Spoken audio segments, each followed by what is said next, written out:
So, I went to the flea markets again, looking for literally anything weird I could draw. Last time I found these guys who I drew and came up with really incredible, really touching background stories for, so I wanted to finally make a second part. If you want to see part 1, I'll link the video in the description and at the end screen, so check it out. But yeah, all I can say is that once again, there was some incredible stuff there. Oh my god! I was so tempted to buy this fucking banana. I swear if it's still there next time, it's coming home with me. But most of the time I kept thinking, Ugh, brother, ugh. Whose trauma am I witnessing right now?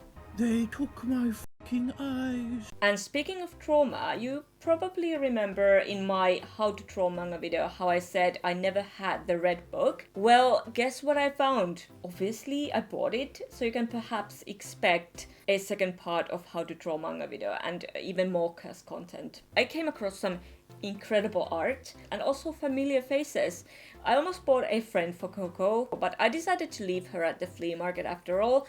You know, one cast Coco is enough for me. Several times I was really tempted to buy something, but usually they were too expensive and I thought I wouldn't find anything. But then I saw this weird dog that looked like it came straight out of a Tim Burton movie, and I just had to buy him. He was so weird. I clearly have a thing for weird dog items. I also saw this lonely and absolutely adorable crochet pumpkin bunny that I absolutely couldn't leave behind. Like, how cute is she? So yeah, she came home with me. And lastly, I visited the recycling center and saw this big toy on the top shelf, and I didn't know what the hell it was. I just saw those eyes and knew right away that I had to draw him, but I'll get back to him later. So yeah, it was exhausting and I came home with these two. I've kept them like this ever since I got them, and honestly they feel inseparable. Like they belong together, you know? Originally I was thinking of drawing him with Germ, because they're both dogs, and Banks, and I already had this little background story prepared for them. But you know, I just couldn't separate these two. They both have this Halloween vibe and they just go well together, so they're besties. So yeah, these guys are absolutely adorable. At one flea market there was this big watermelon plushie that I didn't buy because I'm an idiot. But he would have fit into this group so well, and I feel bad for not buying him. I feel like these three would be such good friends, so I decided to draw all of them together. And I clearly see these characters as kids. They would definitely be a bit mischievous, especially the bunny. Like, she's the leader of the group. Like, she's the one coming up with all kind of stupid and crazy ideas and games and constantly getting everyone into trouble. And the watermelon guy seems like a really chill, nice, friendly, cuddly guy who takes care of the whole group. Like, he's the mom of the group. That's how I see him. And the dog just adores the bunny. Like, she's the absolute coolest thing he's ever seen, and he will do anything she asks. He has a good heart, but he's a bit too trusting and naive. I don't know why the dog has these stitches all over its body. It's like a weird Frankenstein dog. I thought of it like he's wearing a costume, and I wanted to draw it that way.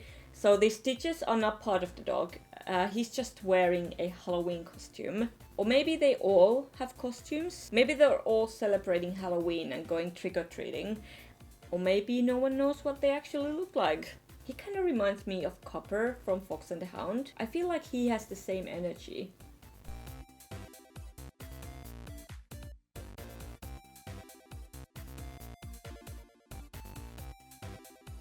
And here's the whole gang. I think they all came out really cute. I did change the bunny's ears because their position felt a bit stiff first, and now I think it looks more natural. There's a lot more movement. I also like how the leaves look like cute hair ties.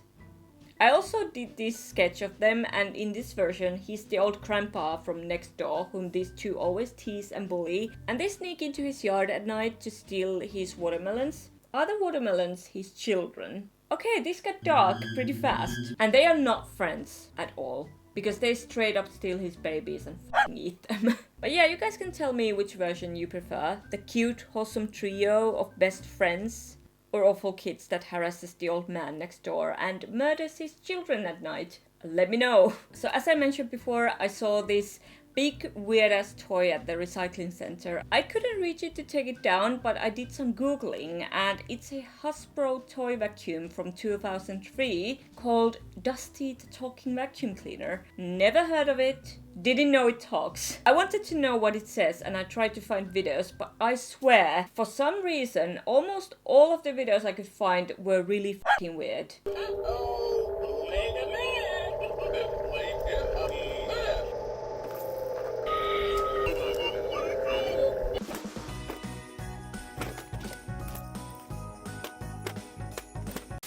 In this one video, it was even speaking Finnish, which felt even more cursed.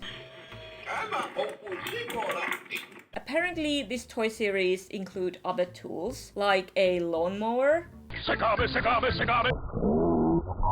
a drill, hair dryer, a fucking circular saw, all equally awful.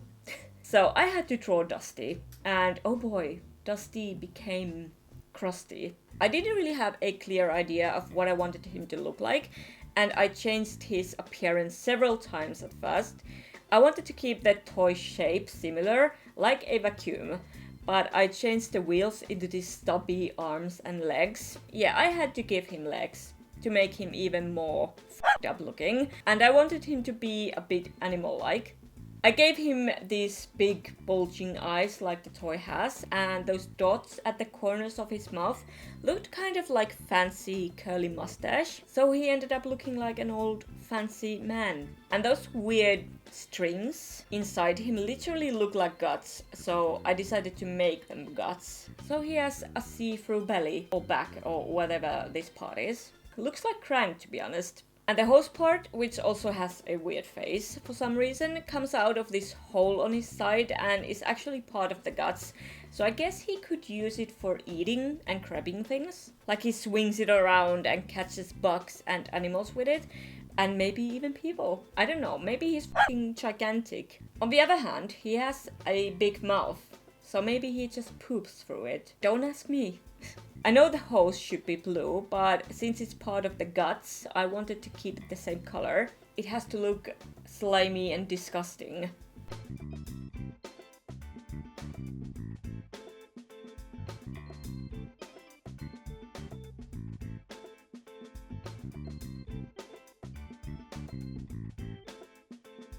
I like to think that when he moves, he makes loud vacuum noises.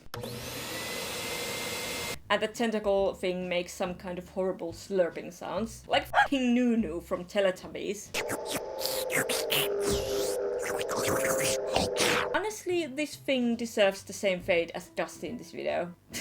Burn him. I'm honestly really happy with this. He looks so fucking goofy and terrifying. Does anyone remember that terrible hot water bottle character from that one old children's show? I was so disturbed by him, but you know, this guy could hang out with him. And here are the drawings I made. I hope you guys like them, and if you want to see more flea market videos, let me know. These are so much fun to make. Like, it's so much fun to turn all the weird stuff I find into characters and come up with weird background stories for them. So if you want to see more videos like this, let me know, because I love making them. By the way, you can come up with names and headcanons for these guys. I would love to hear them. Dusty is just Dusty. Thanks for watching this. Be sure to subscribe, ding the bell, and check out my last video for very wholesome Furby content. All my Furby content is always so wholesome and excellent. As always, stay adorable, and I'll see you guys very soon in my next video. Bye!